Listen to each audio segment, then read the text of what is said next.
কেমন আছো বন্ধুরা? ছোটদের পুরাণ কথা চ্যানেলে সকলকে স্বাগত। বন্ধুরা, আজকে আমি বলবো কৌরব এবং পাণ্ডবদের অস্ত্রগুরু ছিলেন দ্রোণাচার্য। সেই দ্রোণাচার্য কিভাবে তাদের অস্ত্রগুরু হিসেবে নিযুক্ত হলেন সেই কাহিনী। একদিন কৌরবরা 100 ভাই এবং পাণ্ডবরা 5 ভাই। এই 105 ভাই একটি লোহার ভাঁটা নিয়ে একটি মাঠের ধারে খেলছিল। খেলতে খেলতে সেই ভাঁটাটি গিয়ে একটি গভীর কুয়োর মধ্যে পড়ল। 105 ভাই প্রবল চেষ্টা করতে লাগলো ভাঁটাটি তোলার জন্য, কিন্তু কিছুতেই সেই ভাঁটাটি তুলতে পারল। তাদের মন খুব খারাপ হয়ে গেল। এমন সময় সেখানে একজন ব্রাহ্মণ গিয়ে উপস্থিত হলেন। ব্রাহ্মণটি অবাক হয়ে এই রাজপুত্রদের দিকে দেখছেন আর বলছেন, রাজপুত্র হয়ে সামান্য একটি ভাঁটাকে কুয়ো থেকে তুলতে পারছো না? তোমরা 105 জন এখানে রয়েছো। এ কথা শুনে সেই বালকগুলো বলল, তাহলে আপনি কই তুলে দিন।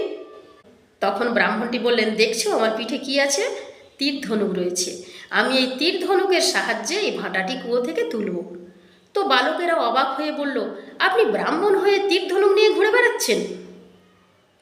ঠিক আছে, আমাদের ভাঁটাটি আপনি দেখে কিভাবে তুলে দিতে পারেন। বালকদের এই অবিশ্বাস দেখে ব্রাহ্মণটি বিরক্ত বোধ করলেন। তিনি তখন তার হাত থেকে একটি আংটি নিয়ে কুয়োর মধ্যে ছুঁড়ে দিলেন।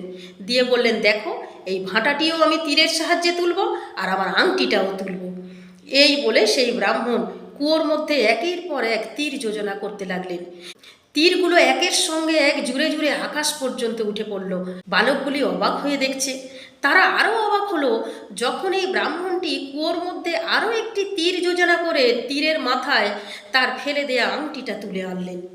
তখন যুধিষ্ঠির এই ব্রাহ্মণকে প্রণাম করে বলল, চলুন আপনি রাজপ্রাসাদে, আপনাকে আমি ভোজ্য দ্রব্য দেওয়ার ব্যবস্থা করব। তখন ব্রাহ্মণটি বললেন, আমি যাব না। তোমার পিতামহ ভীষ্মকে আমার আগমন সংবাদ দিও, তিনি বুঝতে পারবেন আমি কে। যুধিষ্ঠির দৌড়তে দৌড়তে পিতামহ ভীষ্মের কাছে গেলেন।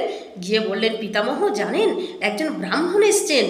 তিনি কিভাবে তীর যোজনা করে আমাদের পড়ে যাওয়া ভাঁটাটি তুলে দিয়েছেন, এমনকি তার ছোট্ট অঙ্গুরিটিও তিনি তুলে ফেলেছেন।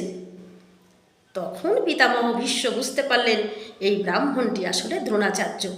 দ্রোণাচার্যকে তার পৌত্রদের অস্ত্রগুরু হিসেবে নিযুক্ত করার জন্য তিনি অনেক দিন থেকে মনে মনে আশা করেছিলেন।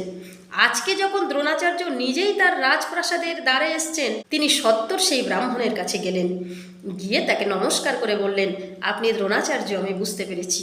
চলুন আপনি রাজপ্রাসাদে, আমি সসম্মানে আপনাকে নিয়ে যাচ্ছি এবং আমি ঘোষণা করছি, আজকে থেকে আপনি আমার 105 পৌত্রের অস্ত্রগুরু নিযুক্ত হলেন। বন্ধুরা, আজকের এই পর্যন্ত। পরের দিন বলবো অন্য কাহিনী। আজকের কাহিনী কেমন লাগলো তোমরা লাইক কমেন্টস করে দিও।